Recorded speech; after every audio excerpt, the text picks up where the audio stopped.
بسم اللہ الرحمن الرحیم۔ ناظرین السلام علیکم۔ اسماعیل خان ایک نئی ویڈیو کے ساتھ آپ کی خدمت میں حاضر ہے۔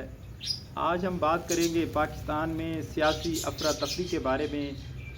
جب سے اس موجودہ حکومت نے اور سابقہ اپوزیشن نے عدم اعتماد کی تحریک پیش کی ہے، اس کے بعد سے پاکستان کے سیاسی اور اقتصادی حالات ٹھیک ہونے میں نہیں آ رہے۔ سیاسی افراتفری اور بے چینی روز بروز بڑھتی جا رہی ہے، جس کی وجہ سے سیاسی معاشی انتشار اور معاشی افراتفری اور معاشی عدم استحکام بھی بڑھتا جا رہا ہے۔ ناظرین، یاد رکھنا چاہیے کہ کسی ملک کی معیشت کا انحصار اس کے سیاسی استحکام پر ہوتا ہے۔ اگر سیاسی نظام ٹھیک کام کر رہا ہے، مضبوط ہے، اس کو کوئی خطرات لاحق نہیں ہیں، تبھی ایسا ہو سکتا ہے کہ آپ کی معیشت ٹھیک ہو، آپ کے ملک کے معاشی حالات ٹھیک ہوں، معاشی طور پر وہ ملک ترقی کر سکتا ہے۔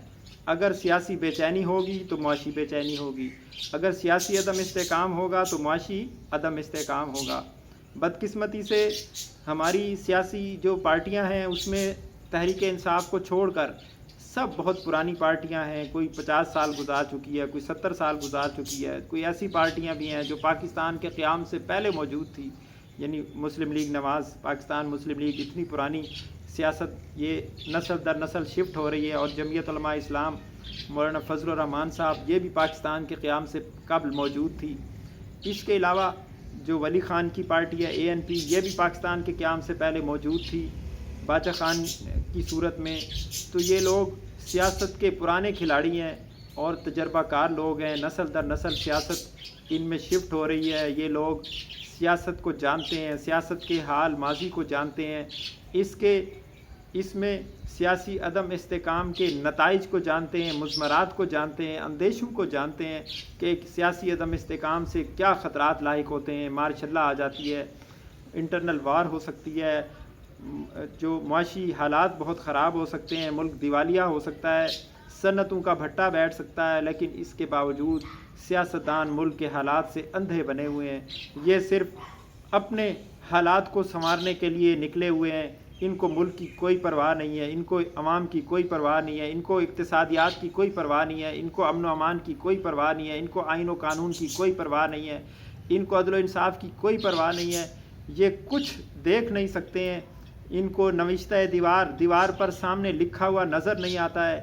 یہ بالکل اندھے بنے ہوئے ہیں، یہ دیکھ کر بھی اندھے بنے ہوئے ہیں، یہ سن کر بھی بہرے بنے ہوئے ہیں، اور یہ بول کر بھی بہرے بنے ہوئے ہیں۔ انہوں نے ملک کے حالات کو خراب کر کے رکھ دیا ہے۔ ایک سے ایک ملک میں ایسا سیاسی حادثہ پیش آ جاتا ہے کہ ملک میں اور عدم استحکام پیدا ہو جاتا ہے، بے چینی پیدا ہو جاتی ہے، اور آخر عدالتوں کے پاس ان کو جانا پڑتا ہے، اور تصفیے کے لیے کبھی فوج کے پاس جانا پڑتا ہے۔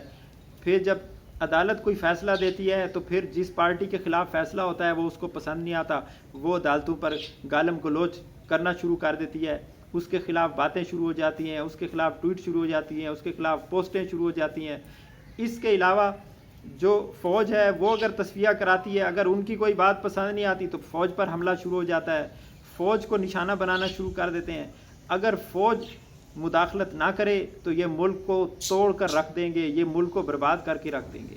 اس لیے بادل نخواستہ مجبوراً ان کو اس میں مداخلت کرنا پڑتی ہے، تصفیہ کرانا پڑتا ہے، اور ان کو وارننگ دینا پڑتی ہے۔ یہی 25 مئی کا معاملہ دیکھیں، 25 مئی میں جب عمران خان نے لانگ مارچ کی کال دی تھی تو اس میں یہی دیکھیں کہ رانا ثناء اللہ نے جو ظالمانہ اقدامات کیے، راتوں کو چھاپے مارے گئے بغیر وارنٹ کے، علامہ اقبال کی بہو جو جسٹس ناصرہ اقبال، ان کے گھر پر ان کے پوتے کو گرفتار کرنے کے لیے وہاں پر چھاپے مارے گئے، پولیس نے گھر کا دروازہ توڑ دیا، 82 سالہ بوڑھی عورت کو دھمکایا گیا۔ وجہ کیا تھی کہ کسی طریقے سے حالات کو خراب کیا جائے تو آرمی کو مداخلت کرنا پڑی، اور آرمی نے یہ کہا کہ اگر اسلام آباد میں ایک بھی لاش گری تو پھر ہم مارشاء اللہ لگا سکتے ہیں، پھر اس جو جمہوری نظام ہے اس کے مستقبل کی کوئی گارنٹی نہیں ہے۔ لیکن سیاستدان باز نہیں آئے اور اپنی اس ڈگر پہ چلے جا رہے ہیں، اور سامنے نظر آ رہا ہے کہ ملک کے حالات اور بگڑ رہے ہیں اور خراب ہو رہے ہیں۔ تمام لوگ، بچے، بوڑھے، جوان، اپنے مستقبل کے بارے میں، اپنے حالات کے بارے میں پریشان ہیں۔ نوجوان نسل بہت مایوس ہے، ان کو اپنا مستقبل اس ملک میں نظر نہیں آتا ہے۔ تو اس پر میں مزید بھی بات کروں گا۔